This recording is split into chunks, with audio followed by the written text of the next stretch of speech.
چلیں جی سٹارٹ کرو جی. ریڈی ہیں سب؟ بسم اللہ الرحمن الرحیم.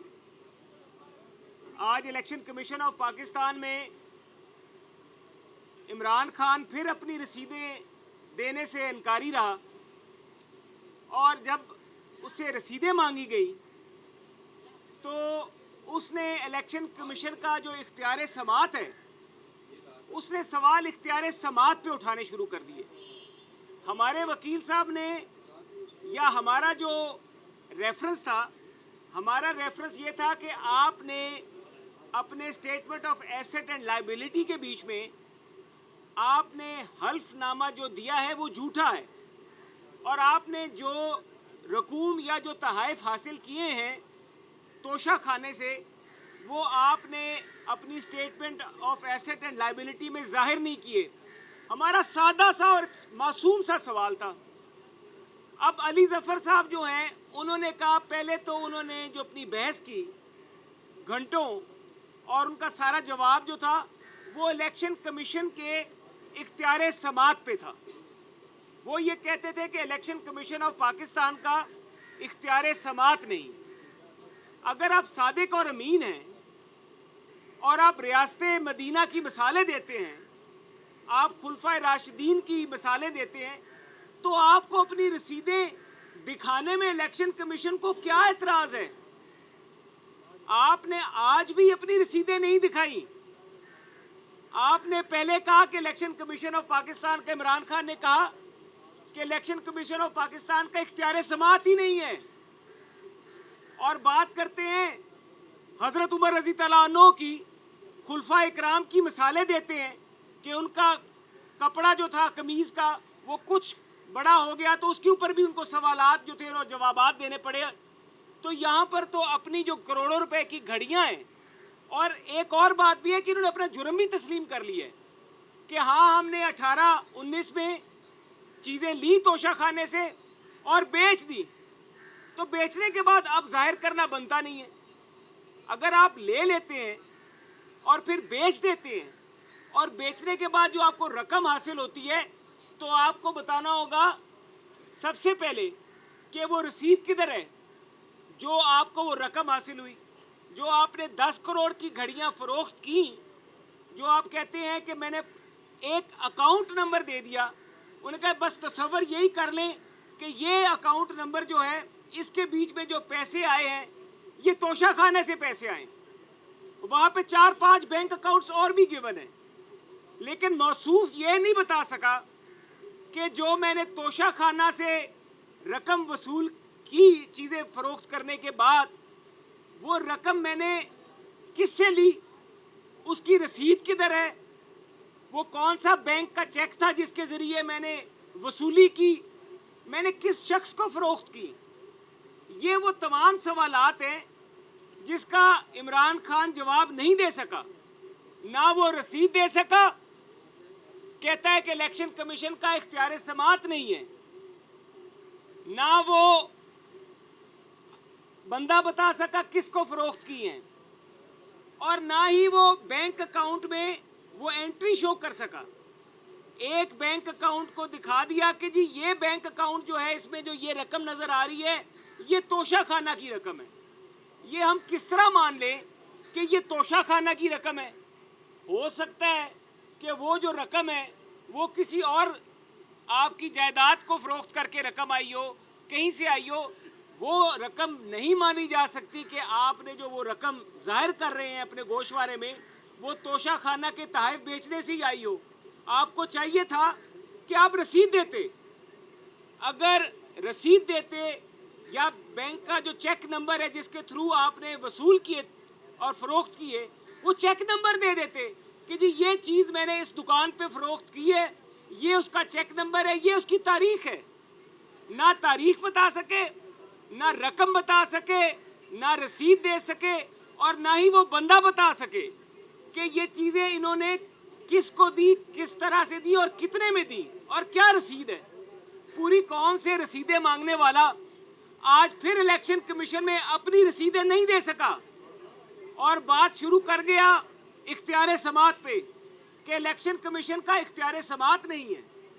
اور 120 دن گزر گئے اگر آپ اس کا مطلب ہے کہ ڈاکہ مار لیں، ڈاکہ مارنے کے بعد اگر 120 دن گزر جائیں تو آپ کی ڈکیتی جو ہے وہ حلال ہو جاتی ہے۔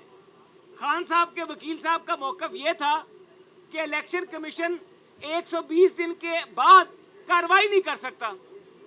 اس کا مطلب ہے کہ آپ نے ڈاکہ مارا، ڈاکہ مارنے کے بعد آپ نے جھوٹ بولا، آپ نے جھوٹا حلف نامہ جمع کرایا الیکشن کمیشن آف پاکستان میں، اور جب جھوٹا حلف نامہ جمع کرانے کے بعد آج آپ الیکشن کمیشن آف پاکستان میں اعتراض کھڑا کر رہے ہیں کہ جی یہ تو 120 دن گزر گئے، 120 دن گزرنے کے بعد میں تو پابند ہی نہیں ہوں یہ بتانے کا کہ میں نے کس کو تحائف بیچے، کتنے کے بیچے اور کیوں ظاہر نہیں کیے۔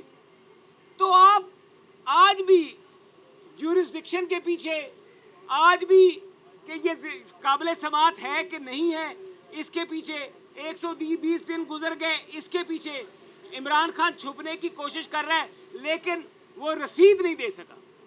جو سب سے بڑی بات یہ ہے کہ جو اپنے آپ کو صادق اور امین کہتا ہے وہ رسید دینے میں ناکام رہا ہے آج، اور آج وہی ٹیکنیکل چیزوں کے گراؤنڈز لے کے اگر ایک ملک کا وزیر اعظم، 2/3 اکثریت رکھنے والا وزیر اعظم، 3 دفعہ منتخب ہونے والا شخص میاں نواز شریف اپنے بیٹے سے نہ تنخواہ لینے کے الزام میں، اور وہ بھی ایسا اقامہ جو کہ اس نے ظاہر کیا تھا اپنے کاغذات نامزدگی میں انتخابات کے، اس کے اوپر سپریم کورٹ آف پاکستان سے نااہل کیا جا سکتا ہے، تو اس کو کوئی سرخاب کے پر لگے میں عمران خان کو کہ یہ رسید بھی دینے سے انکاری ہے، بتا بھی نہیں رہا کتنے کی چیز بیچی ہے، اور ایک بینک اکاؤنٹ جو ہے وہ ہمیں دکھا رہا ہے کہ جی یہ رقم اس بینک اکاؤنٹ میں آئی ہے۔ تو ہم کس طرح مان لیں کہ یہ رقم وہی ہے جو آپ بینک اکاؤنٹ دکھا رہے ہیں؟ آپ کو یہ ثابت کرنا چاہیے کہ جناب میں نے یہ اس جولر کی دکان پہ یہ اتنے کروڑ روپے کی گھڑی بیچی، یہ میں نے اس جولر یا اس گھڑیوں والے کو میں نے یہ کف لنکس فروخت کیے، اور یہ رقم میں نے وہاں سے وصول کی، یہ اس کی رسید ہے۔ جب آپ کا اپنا پرانا کیس تھا تو لندن کے فلیٹس کے خریداروں کے نام، رسیدیں، ہر چیز دی تھی، تو آج آپ رسیدیں کیوں نہیں دے سکے؟ آج آپ کیوں ان چیزوں کے پیچھے، قانونی گراؤنڈز کے پیچھے چھپنے کی آپ کے وکیل صاحب نے کوشش کی لیکن رسیدیں دینے میں آپ ناکام رہے؟ تو عمران خان صاحب، آج بھی ہم نے ایک قوم کو ان کا اصل چہرہ دکھانا تھا کہ جو پوری پاکستان کی عوام کو بے وقوف بنا رہے تھے، اور میں سمجھتا ہوں جس نے ایش ٹرے سے لے کے، اور یہ بھی بڑی اچھی بات ہے کہ انہوں نے مان لیا کہ میں نے قالین بھی لیے، میں نے ایش ٹرے بھی لیے، میں نے چائے کے کپ بھی لیے، میں نے پرچ پیالیاں بھی لی ہیں، میں نے کراکری بھی لی ہے، میں نے چھوٹی چھوٹی چیزیں لی ہیں، اور وہ ہر کوئی لیتا ہے اور لے کے ظاہر نہیں کرتا۔ یہ کوئی بات ہے کہ اگر کسی نے بھی ظاہر نہیں کی، یہ بھی ان کے وکیل صاحب نے کہا کہ اگر کسی نے ظاہر نہیں کی تو ہمیں ظاہر کرنے کی کیا ضرورت ہے؟ اگر آپ کو ظاہر کرنے کی ضرورت، آپ سے سوال ہی ہم نے یہ پوچھا ہے کہ آپ نے لی ہیں اور چھپائی ہیں، تو جواب دیں کہ آپ نے چھپائی کیوں؟ اور چھپائی اس لیے جب ان کو پتہ لگا کہ اب 2021 میں سارا توشہ خانہ بتا دیا انہوں کہ جی 2021 میں میرے پاس یہ توشہ خانہ کی چیزیں پڑی ہیں، وہ بھی تب بتائی جب اسلام آباد ہائی کورٹ نے آرڈر کر دیا۔ اسلام آباد ہائی کورٹ کے آرڈر سے پہلے آج بار بار ہمارے وکیل صاحب نے یہی سوال کیا کہ ہمیں رسیدیں تو دے دیں، آپ نے کتنے کی بیچی ہیں، کس کو بیچی ہیں، کس تاریخ کو بیچی ہیں، تو ہمیں کوئی رسید دے دیں تاکہ ہمارا جو ہمارے تحفظات ہیں وہ ہمارے تحفظات کا ہمیں جواب مل جائے۔ لیکن افسوس آج بھی خود ساختہ صادق اور امین جو ہے نہ وہ رسید دے سکا، نہ وہ بتا سکا کہ اس نے کس کو فروخت کیے، نہ وہ تاریخ بتا سکا کہ کس تاریخ کو فروخت کیے، اور بس یہی جواب دیا کہ یہ بینک اکاؤنٹ ہے، اس بینک اکاؤنٹ کے بیچ میں وہ رقم آئی ہے۔ بینک اکاؤنٹ بتانے سے ہمارے تحفظات کا یا قانونی طور پہ جواب نہیں مل جاتا۔ آپ کو یہ بتانا چاہیے تھا کہ یہ جو آپ نے گھڑیاں 10 کروڑ روپے کی وصول کی، پہلی تو بات ہے کہ 10 کروڑ کی گھڑیاں آپ کہہ رہے ہیں کہ آپ نے 5 کروڑ 80 لاکھ میں بیچ دی، جبکہ توشہ خانہ ان گھڑیوں کی قیمت 10 کروڑ لگا رہے ہیں۔ آپ اس 10 کروڑ کا 20% 2 کروڑ روپیہ ادا کر رہے ہیں، تو آپ کے اکاؤنٹ میں پھر 5 کروڑ 80 لاکھ کیوں آئے؟ اگر ایک توشہ خانہ ویسے بھی قیمت کم لگاتا ہے، جو جنرل مارکیٹ کی ویلیویشن، اور خان صاحب نے ان چیزوں کی قیمتیں بھی کم لگوائی ہیں، اگر توشہ خانہ کہہ رہا ہے کہ یہ 10 کروڑ کی گھڑیاں ہیں تو آپ نے 5 کروڑ 80 کی کس طرح فروخت کر دی؟ یہ تو پھر وہی ہوا کہ مال مفت دل بے رحم۔ کہ سستی بیچ دی. اور اصل میں تو یہ ایک فراڈ کیا ہے. فراڈ یہی کیا ہے کہ ایک بینک اکاؤنٹ دکھایا ہے اور بینک اکاؤنٹ دکھا کے یہ ثابت کرنے کی کوشش کی گئی ہے کہ جی یہ اس بینک اکاؤنٹ میں یہ رقم آئی ہے اور یہ رقم توشہ خانہ کی ہے. لیکن جب کہ توشہ خانہ کی گھڑیوں کی قیمت 10.5 کروڑ ہے تو 10.5 کروڑ کی چیز تم نے 5 کروڑ 80 میں کس طرح فروخت کر دی؟ ہمیں یہ سمجھائیں, ہمیں رسید دے دیں, ہمیں بندہ بتا دیں, ہمیں دکان بتا دیں, ہم وہاں سے چیک کر لیں گے. لیکن یہ کہہ دینا کہ جناب یہ اکاؤنٹ ہے اور بس یہ ٹیکس کا. بات یہ ہے کہ ہم نے تو ٹیکس کی بات ہی نہیں کی. ہمارا سوال ہے کہ آپ نے الیکشن کمیشن آف پاکستان میں ایک حلف نامہ جمع کرایا ہے جو کہ جھوٹ ہے, تو آپ نے ایک جھوٹ بولا, آپ اس کا جواب دے دیں. اگر آپ سچے ہیں تو رسیدیں لے آئیں.